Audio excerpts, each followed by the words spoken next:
Welcome to the Deep Dive.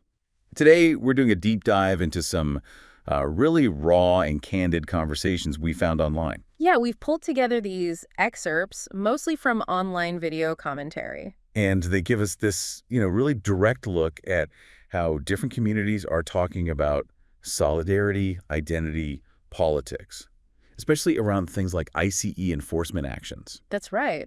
These sources, basically transcripts from social media, they show such contrasting perspectives. They definitely don't shy away from the tough stuff. Not at all. Things like unity, self-interest, different approaches to activism within specifically Black, Latino, and Asian communities as presented in this material. Exactly. So our mission here is just to unpack these viewpoints straight from the sources, want to understand the arguments being made and maybe highlight some of the tensions, the questions that come up online.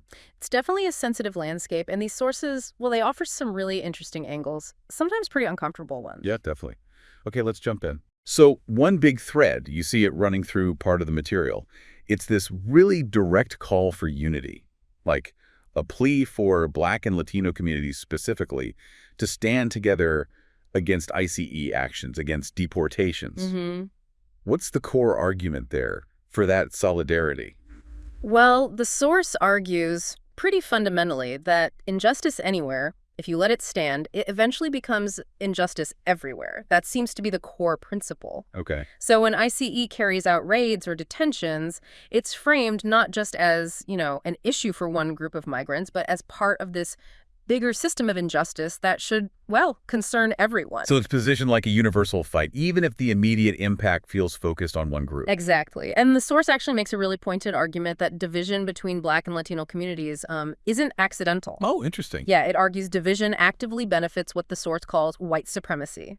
It even says history shows deliberate efforts were made to create that split. Right. Because, and this is sort of the sentiment from the source, the system loves when we say that's their issue. Gotcha. And the belief presented is that when Black, brown, and indigenous people unite, they become truly unstoppable, not just in marching, but in strategy, in policy, in power. So unity isn't just moral, it's presented as a strategy, a power strategy. It really is. And the source also tackles head-on the uncomfortable stuff like past betrayals or, anti-Blackness within some immigrant communities. Yeah, that history is there. It acknowledges it. But the counter-argument presented is that healing doesn't happen in silence. And, quote, liberation won't come from watching another family be ripped apart and thinking, well, that's not my business. So it's a call for collective action now, basically, as the way forward, even while recognizing that past pain exists. It's like saying, look, we have issues, there's history, but this current crisis, it demands we act together anyway. Precisely. And another thing, the source pushes back quite strongly, actually, against blaming those directly affected, like for their voting choices, for example. Okay, how so? It asserts the system is, quote, rigged and restricts those that are allowed to vote. And that blaming the oppressed, it ultimately gives the real enemy a pass. That really shifts the focus, puts it squarely on the systemic issues, not individual choices within those communities being targeted. Right. And protesting ICE, in this view, is protesting these bigger systems, state violence, dehumanization, the whole idea that, quote, cages are solutions. Yeah. And the points driven home that silence, it just makes them bolder.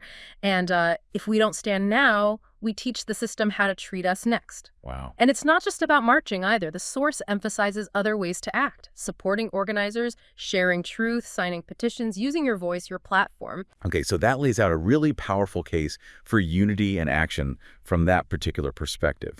But, and this is where these sources get fascinating, they immediately pivot.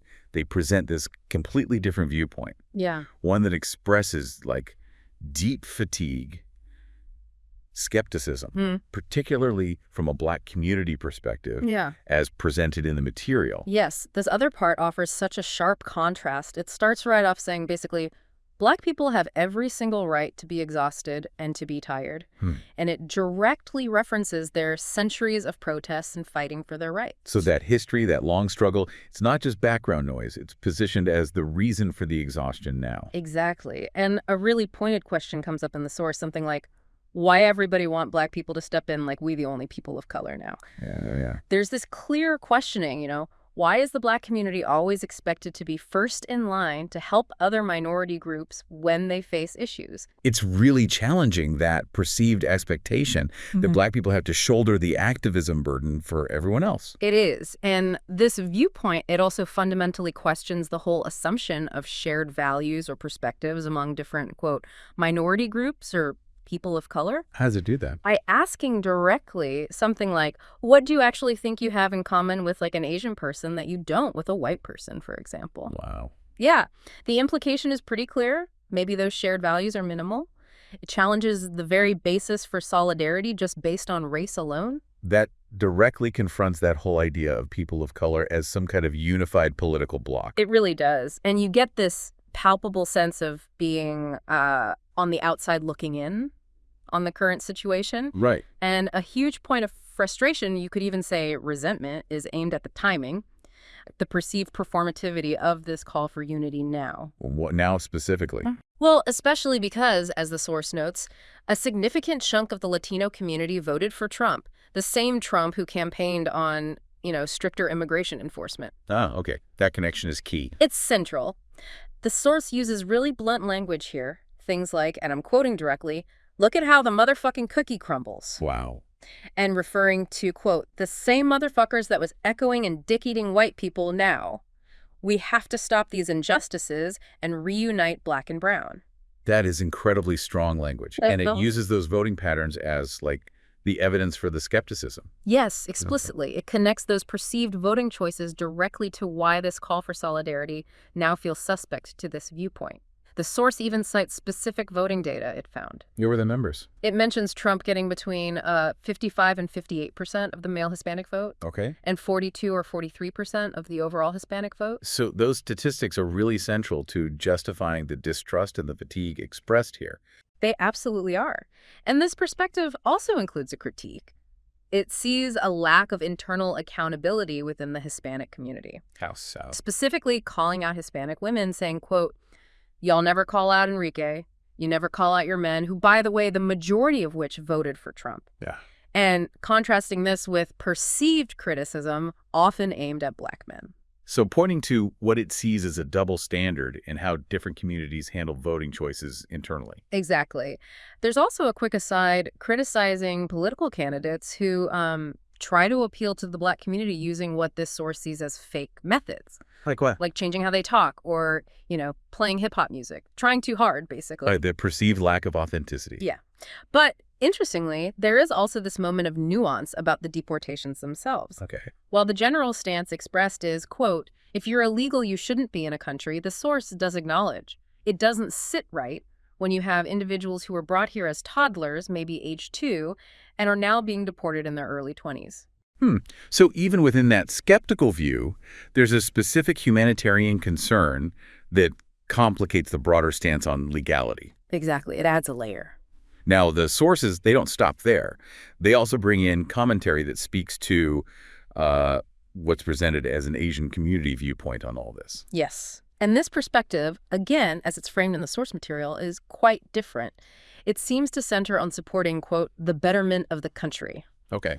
And it explicitly states support for the, deportations of illegals. Very direct. Unambiguous right from the start. It is. And the rationale given is based on process. That many Asian immigrants followed the legal immigration path. They, quote, stand in line, paid the price, did all the paperwork. Right. So from this viewpoint, there's no reason to support or be happy about, quote, someone jumping in line crossing the border. So it really prioritizes sticking to the established legal process above other things like maybe humanitarian concerns or racial solidarity. Absolutely. That seems to be the core logic presented.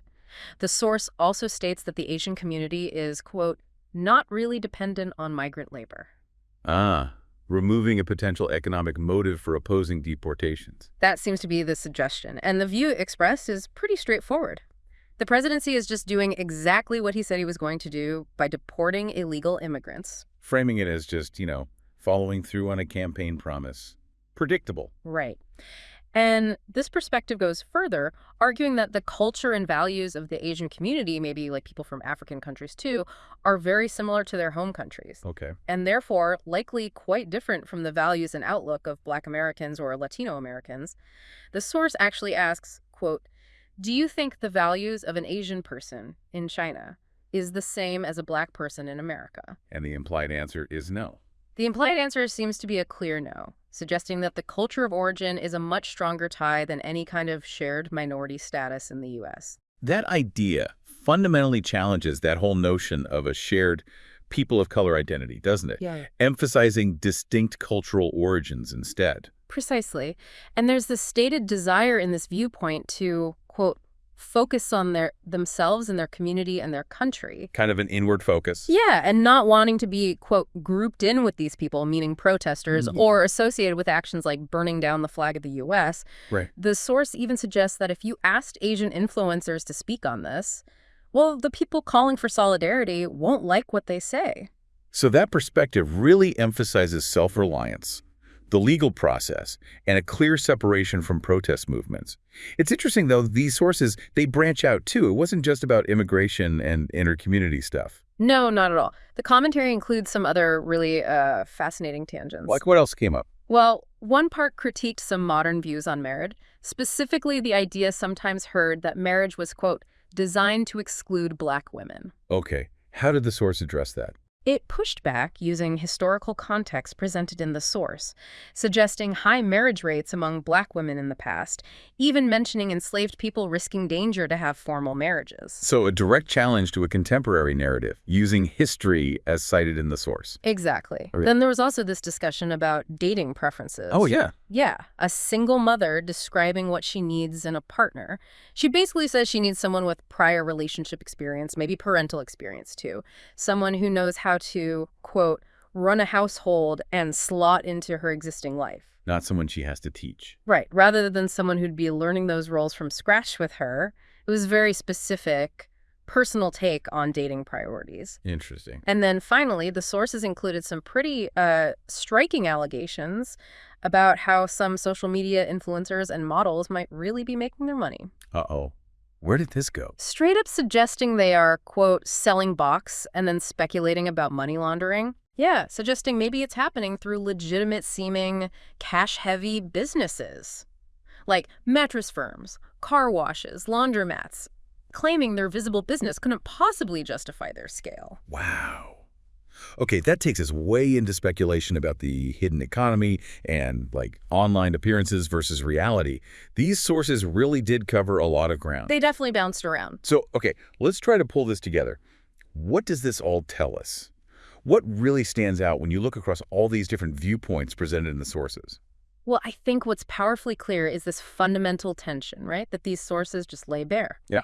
On one side, you have this appeal to broad solidarity. It's rooted in shared marginalization, the idea that injustice anywhere needs a collective response. Yeah. Principle-based. Okay, that's one side. But then on the other side, you have these perspectives that prioritize, well, specific group interests or maybe perceived self-preservation based on history, or just a strict adherence to legal processes above everything else. It's such a stark illustration of how hard it is to build coalitions, isn't it? When groups come to the table with such different histories, different perceived stakes, different ideas about what justice even looks like or what the right action is. Absolutely. And the sources really underscore how that historical context, particularly, centuries of struggle for the Black community, as mentioned, shapes the current willingness or maybe even the capacity to jump into activism again. Right. That exhaustion factor. Exactly. And they just show profound differences in how communities weigh, say, the legal process versus humanitarian concerns when it comes to something like immigration. And those voting patterns, as highlighted in that one source, they really seem to be a huge factor, affecting whether there's trust or just deep skepticism between groups. Yes, definitely. The impact of those perceived voting choices on trust and whether calls for unity even seem viable, that's a major takeaway here. Yeah. Ultimately, these online platforms, as the sources show, they become these spaces not just for organizing or calls to action. But for what else? But for expressing really deep frustration, for airing grievances, for articulating very distinct, sometimes clashing views on identity, alliances, politics, and it spills over into all sorts of social issues, as we saw. These sources really give us this raw, unfiltered glimpse into just how complex navigating identity and alliances in political action is in a diverse society. They seriously challenge that easy notion of people of color as some kind of single unified group. And they show you just how many different factors are shaping how communities see each other and decide how to respond, even to shared challenges. They certainly do. And these aren't easy conversations to have, you know. The sources reflect that complexity, that rawness, with surprising directness sometimes. Yeah, absolutely. Well, that wraps up our deep dive into these really fascinating and, yeah, sometimes challenging sources. Quite a journey through them. We explored that argument for Black and Latino unity against ICE. Yeah. Then the really skeptical Black perspective, questioning the basis and the timing of solidarity, and also that Asian perspective as presented in the source that emphasized legality and sort of community self-interest. Yeah, 3 very distinct viewpoints laid out. So as you, the listener, reflect on this and maybe navigate discussions about social issues and community out there, maybe consider this. How do the differing reasons, the historical experiences, the perceived group interests we heard about in these sources, how do they challenge you to think about the real complexities involved? The difficulties maybe in building genuine understanding, let alone cooperation, across diverse groups. Something to think about.